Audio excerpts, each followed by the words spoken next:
All right, here is Milo, and I'm going to show you. This is the bike ride out to the field, but this is sped up because it can get a little boring, but I just wanted to show you because he loves the bike ride out to the field. The rest of the video here, we're going to be in the field, and I'm going to talk about what I'm doing with him, the important things, how I approach this case. He came to me lunging, barking, pulling, and stuff like that when he saw people and some other dogs, and couldn't walk on a leash. I already showed that, how he would just pull and sniff and just drag you around and that kind of stuff. But I really talk about my approach to this dog and what's important with this dog. And it's not the approach most people take. It's not going in and trying to address the behaviors, the lunging, reactivity, all these things.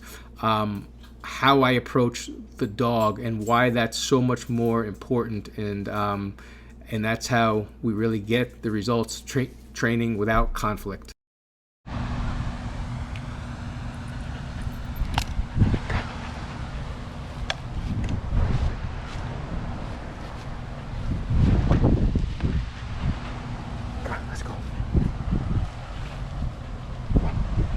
Ducks.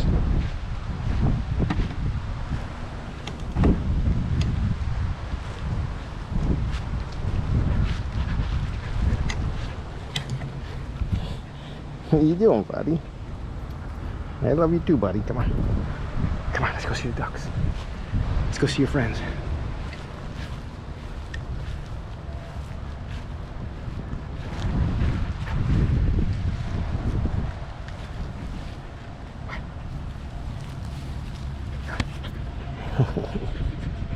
Look at you.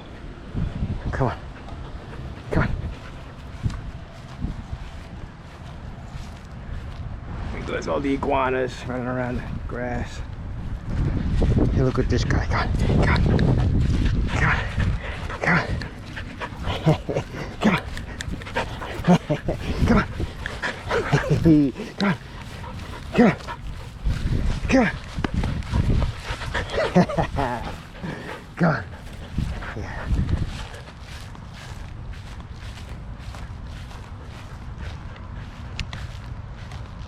Where'd you go, man? Where'd you go? Where'd you go? Oh. What? What? Come on.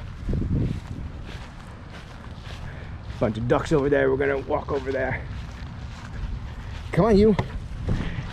I can't lose this dog. Impossible.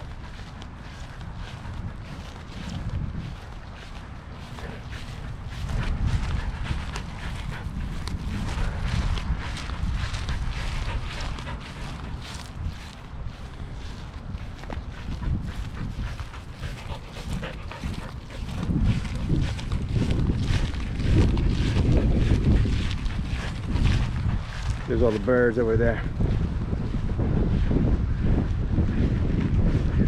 And I'll let him run over to the birds. He can go there, he just can't attack them, right? Come on, let's see the birds. You jumping on me. Come on, buddy. Come on. See, he doesn't really even care about the birds much anymore. We've been out here several times now.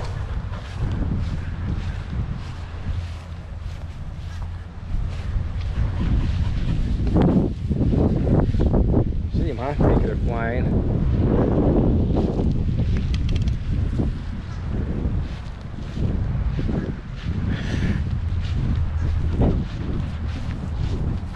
What do you want me? Yeah, you want me instead of the birds, right? Yeah, look at you, buddy. Come on. And you can see these used to be reinforcers of higher value. Competing reinforcers that meant a lot more than me not too long ago.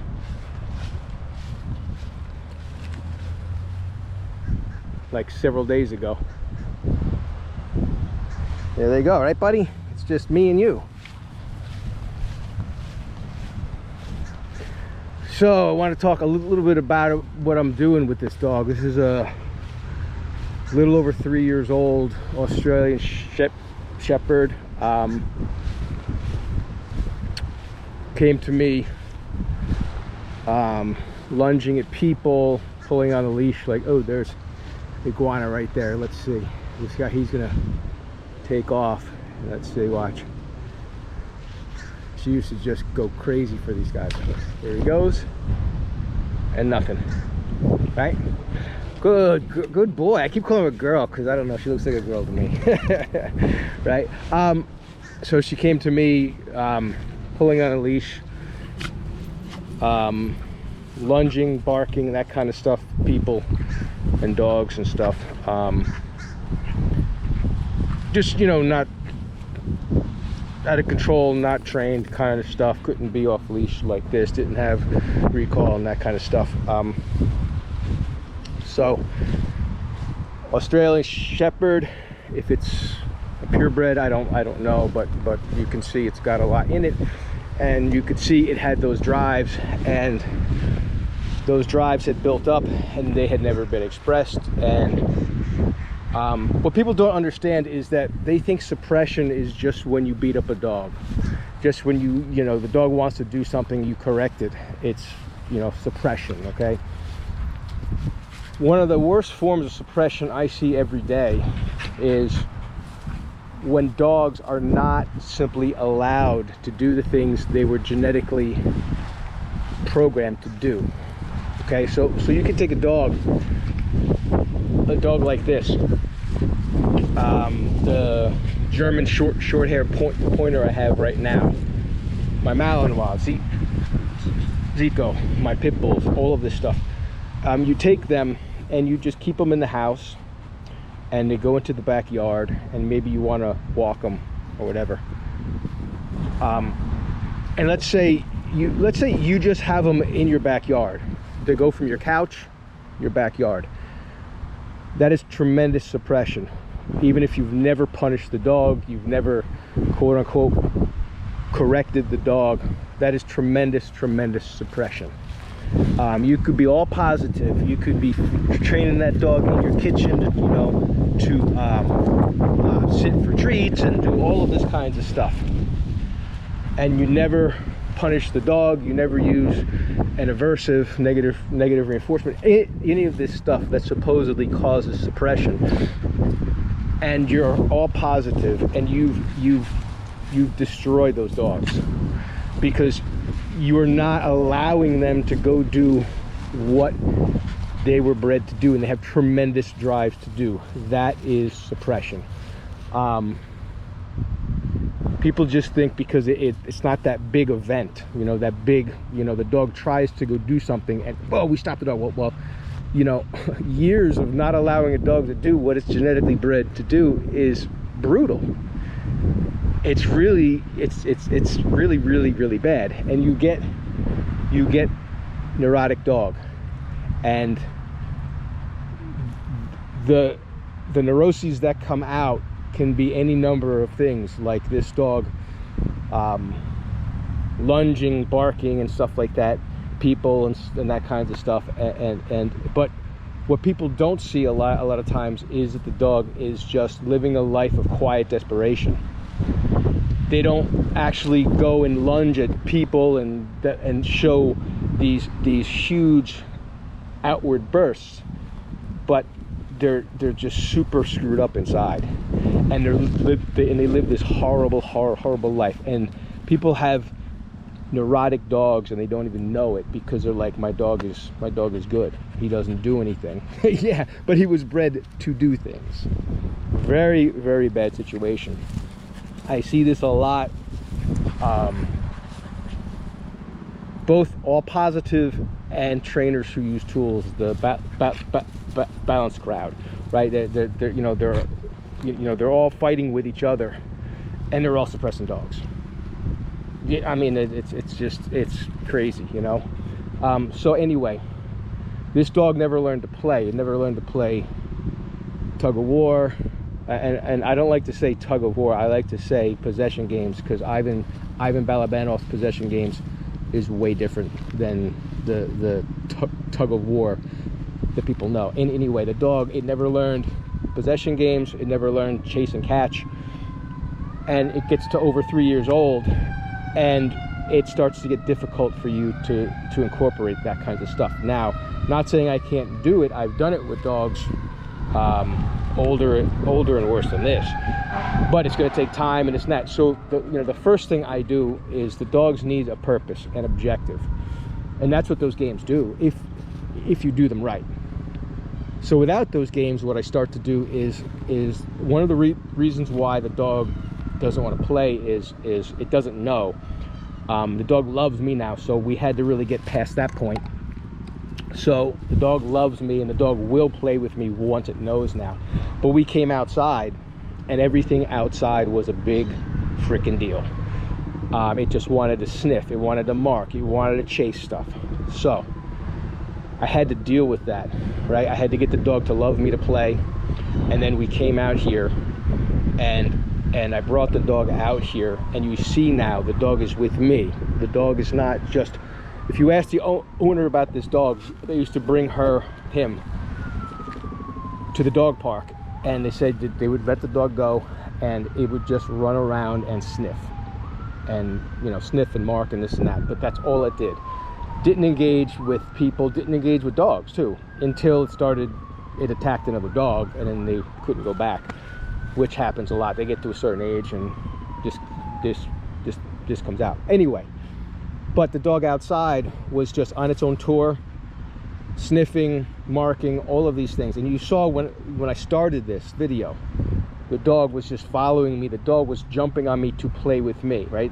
That's not play with a toy, but this dog is going to play. This dog is going to play with toys with me. It's coming, right? It's opening up out here, and you see, the dog doesn't go away from me now, right? The dog is, the dog is with me now. So I brought the dog out here. I worked recall, and I got it off leash, and I got it, what I say, normalized out here. So everything out here is not this big crazy world that I have to go and take off and sniff and mark and chase everything and chase the ducks and the lizards and this and that. And that's not, I don't go around just suppressing that stuff, but we go out here in a certain way, me and the dog together, and we start to do things. So the objective, our first objective became, we take the bike, and this dog was afraid of the bike at the beginning. It pulled, it didn't want to be close to the bike and everything. And then you saw the way it comes out here now, flexi lead, running right next to the bike. So now the dog knows. We wake up, I clip it up, we get on the bike. It's like, yeah, we're going to go on a bike ride. We're going to go to the field. We're going to go do this stuff. There is an objective here. It's not as good as the objective with the games we're going to play, but this dog knows we're going to wake up, we're going to go on the bike, we're going to come out here, and we're going to do our thing together. And this dog, I could unclip the dog now, and it would run next to the bike, and this dog would lead me to this field. And it's I don't know how far it is, but it's a little bit, but this dog would lead me here, and we would come out here like it knows where we're going to go, and it has this. Now we're going to really work on the play. The dog's to the point where we're really going to work on this play, and we're going to start to get play. Board and trains, when I take these dogs, this is why this is not a 1 week, 2 week thing, right? I mean, there's a lot going on with these dogs. You have to create learning environment, you have to teach correctly, and then make it a habit. And that's Ivan Balabanov, that's in his course, and he shows you how to do all of these things. And that's what we're going to do here. So I don't take these dogs for a week, 2 weeks. It's longer time. We're going to get these dogs, we're going to figure out what makes this dog tick, and we're going to get this dog where it really needs to be. I don't even train on time. I just work. I go with the dog. The dog tells me when it's ready for the next thing. And that's what's really, really cool. And you see the way this dog is just starting to change. Hey, what a cool dog. But when the dog came, it's confused. It has all of these drives. They're not being expressed. It's exploding people, this and that. I haven't had this dog explode with me anybody, walking by people, dogs, nothing. Zero. I have not addressed that one bit. I did like one session of walking with me, just because it was pulling like nuts and this and that, and I did one session to get it to walk next to me, and we started the bike and everything, but I can say walk and this dog will walk right next to me now. That's really easy stuff, but I haven't taken this dog out and like the dog lunges at people, so let's go and fix that. No, I looked at the dog and why is the dog doing that? And I started to work on all of those things, and I haven't seen it. We're gonna see if I do, but man, we pass people coming here and out on walks and everything, and owner said it's not everyone, it'll just pick one person or whatever, so we're gonna go see. But even if it does that, I've set this up so the dog understands how all of this works. If he does that, I'll be able to stop that immediately.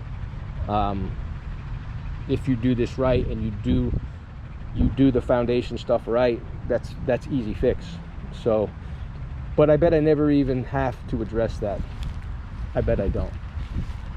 We'll see. But like I said, if I do, it's easy. All right, we're gonna go. I just wanted to kind of explain this dog, what's up with it. Owners will watch this too, and they can see. You know, it's not that the dog came to me and it was doing behaviors, so I addressed those behaviors through punishment, reinforcement, or however you do it. That's not what I do.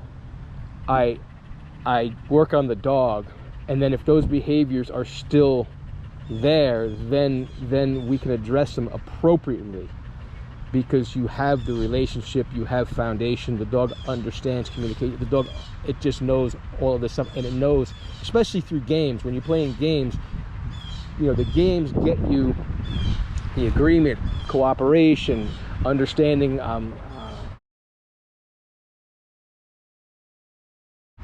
penalties and stuff like that. So it's so when you have to address something like the dog will, you know, lunge and react or whatever, it's really easy. It happens.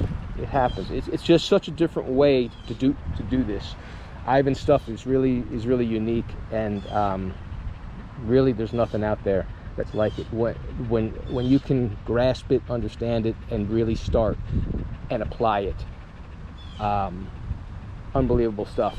So but yeah, I didn't go after the behaviors. That's not what I do. Like I said, there might come a day where you have to do that. A lot of the dogs you don't, and then the dogs that you do, it's easily dealt with because of the things you did before that. All right, right, buddy? But I wanted to see this dog, how this dog changed, changing. Over and out.